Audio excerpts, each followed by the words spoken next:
In 1989, two Japanese luxury brands launched within months of each other. Born from the same trade war, aimed at the same customer, backed by the same ambition. One of them is now the best-selling luxury brand in America year after year, without much of a fight. The other just watched its own parent company shut down a billion-dollar factory it built specifically to keep it alive. In 2012, Infiniti sold 235,788 cars in the United States. Its best year ever. A decade later, that number was 46,616. A collapse of nearly 80%, while Lexus sold over 300,000 cars in a single year, and barely noticed Infiniti was in the same segment. This is the story of Infiniti and Lexus, twins, separated at birth, given the same tools. And by the end of this video, you'll understand exactly how Infiniti had every advantage Lexus had, and still managed to burn through decades of capital trying to catch up. Not because the cars were bad. That's the part that makes this so strange. Infiniti built genuinely excellent engineering for most of its history. What destroyed it wasn't a bad engine or a badly built car. It was a series of decisions, starting in a boardroom 8,000 miles from Tokyo, that turned a company with a real shot at Lexus's success into a cautionary tale that automotive executives still study today. And the final bill came due this year, when the factory built to save Infiniti's future closed its doors for good. To understand how far Infiniti fell, you first need to understand how good it actually was.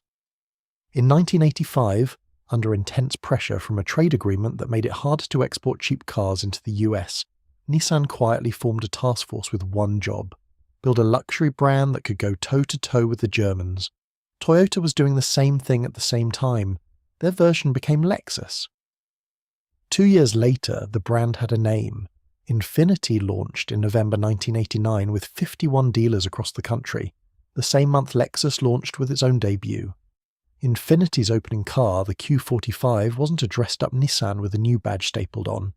It rode on its own platform borrowed from the flagship Nissan President, and it came packaged with something called the total ownership experience, a level of dealership service so far ahead of its time that competitors spent years trying to copy it. Under the hood was the VQ-V6, an engine so well engineered that the industry kept praising it for well over a decade, long after it left the Q45 and found its way into the car that would define Infiniti's golden era. Keep that in mind, because it becomes the whole tragedy of this story. The engineering was never the weak link.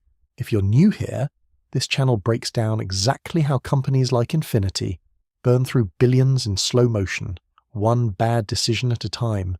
Subscribe, because this one gets a lot worse before it gets better. That golden era arrived in 2002, with the G35. Infiniti took the acclaimed VQ engine, wrapped it in a genuinely sharp rear-wheel drive sedan, and priced it right underneath the BMW 3 Series. The press started calling Infiniti the Japanese BMW, and for the first time, it stuck. The FX35 crossover followed, riding on the same bones as the G35, giving Infiniti a genuine performance identity in the SUV boom nobody saw coming. By 2004, an all-wheel drive G35 was going head-to-head with Audi and Mercedes on their own turf. Sales climbed through the mid-2000s and into the 2010s. Infiniti added SUVs, added sedans, added a global dealer network, and kept building on the momentum the G35 had created. It even pushed into the full-size SUV space with the QX56, going after buyers who wanted a genuine Land Cruiser rival with an Infiniti badge.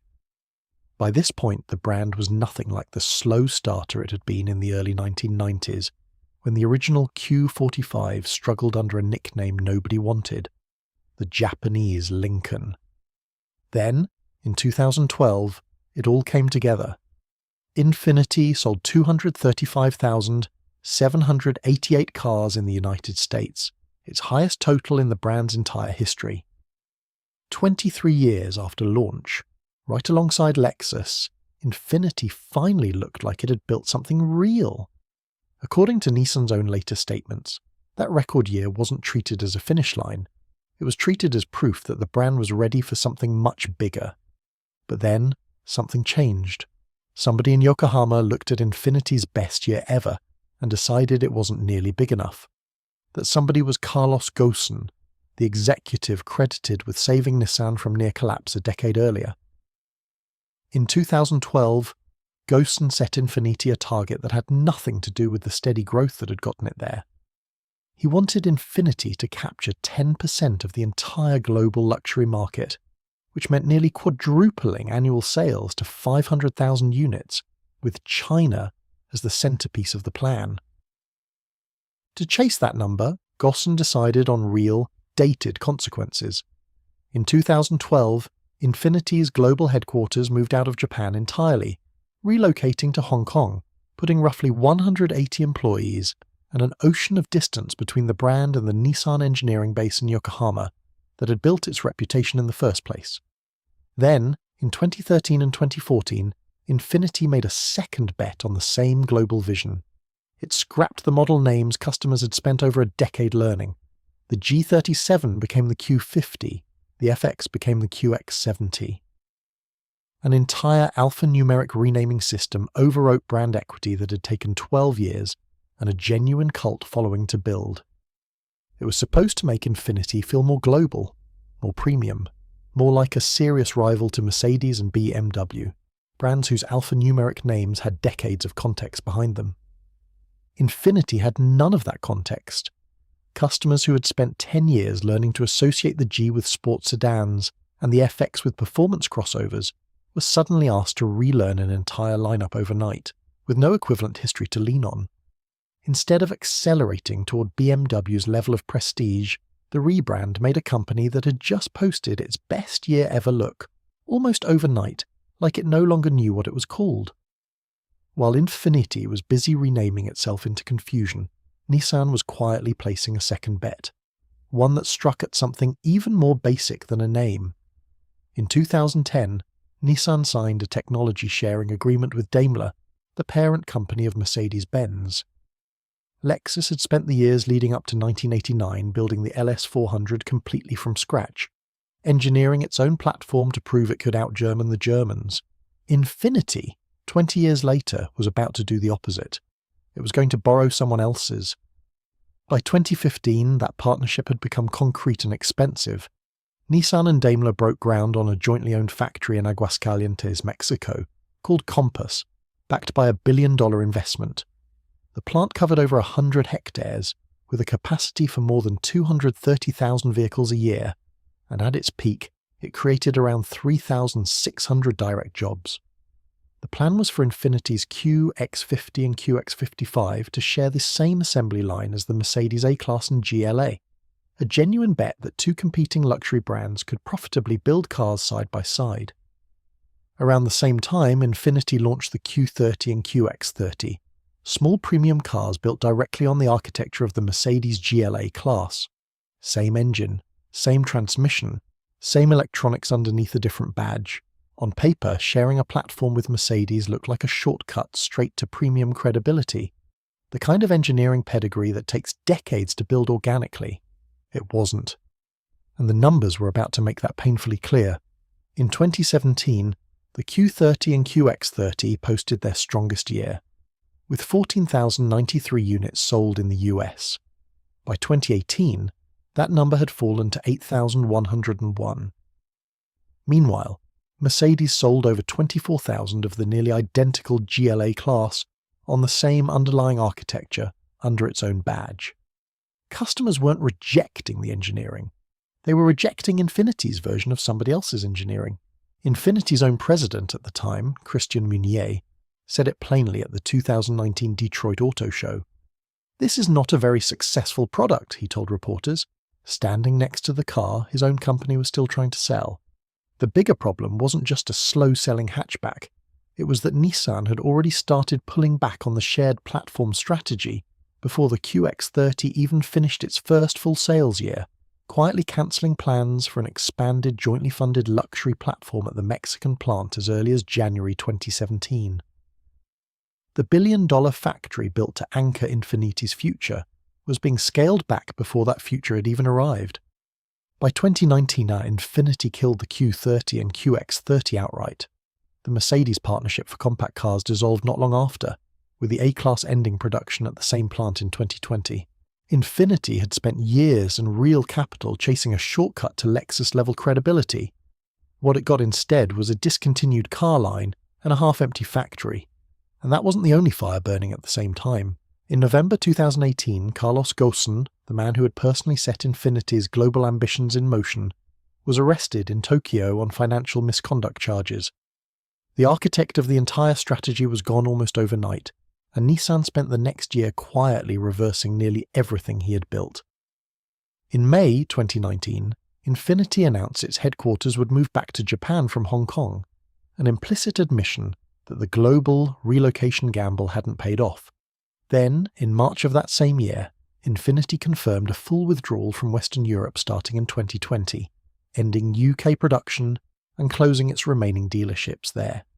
After 11 years in the region, Infiniti had sold barely 60,000 cars total. The engineering, remember, was never the problem. The VQ engine that powered the G35 is still remembered as one of the best in the business. What actually collapsed was every decision layered on top of it.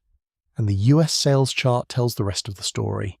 From that 2012 peak of 235,788, Infiniti fell to 79,503 by 2020, then to 58,555 in 2021, before bottoming out at 46,616 in 2022, second worst among major luxury brands in America, ahead of only Maserati. Individual dealers were reportedly losing anywhere from $600,000 to $2 million a year just to keep the lights on. The brand that once wanted 500,000 sales a year was now fighting just to avoid becoming a footnote inside its own parent company. Fast forward to today. Nissan just posted its worst net loss since 1999.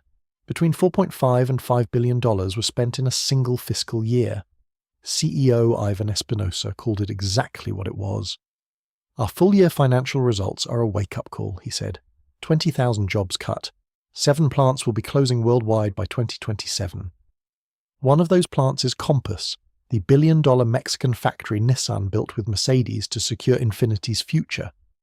Confirmed closing entirely by May 2026. Infiniti's QX50 and QX55, the models the factory was built around, ended production there this year. No fully realized successor platform has replaced them. Nissan is shrinking its global manufacturing footprint from 17 plants down to 10, and the factory built to be Infiniti's flagship of the future didn't make the cut. Compare that to Lexus. In 2023 alone, Lexus sold 320,249 cars in the United States. One country, 1 year. More than Infiniti's entire worldwide peak, ever. Same starting line in 1989, same trade war, same engineering talent, same 23-year climb to a genuine golden era. One brand built its own platform, kept its name, and let patience compound. The other borrowed a name, borrowed a platform, borrowed a headquarters, and reversed every single one of those bets within a decade. The bill for all that borrowing finally came due, and it came due in billions. So what actually destroyed Infiniti's capital? It comes down to 3 mistakes. First, mistaking global expansion for organic growth. Ghosn chased a Chinese market and a 500,000 unit fantasy before the brand had even finished proving itself at home, right after its best year ever. Second, borrowing someone else's engineering identity instead of building its own. $1 billion went into a factory built around a Mercedes partnership that customers never actually wanted, on cars that undercut the very brand it was supposed to elevate. Third, letting boardroom politics dictate long-term strategy. A headquarters move, a total rebrand, a market withdrawal, and a partnership collapse, all reversed or unwound within about 7 years, because the man who set the strategy got arrested before any of it had time to work. Lexus never did any of this. It built one platform, kept its model names, stayed patient for over 3 decades, and let the product carry the brand on its own. Infiniti had the same starting line, the same trade war, the same engineering talent, even the same year stamped on its birth certificate. It just kept reaching for the shortcut. And in the luxury car business, shortcuts don't save money. They cost billions.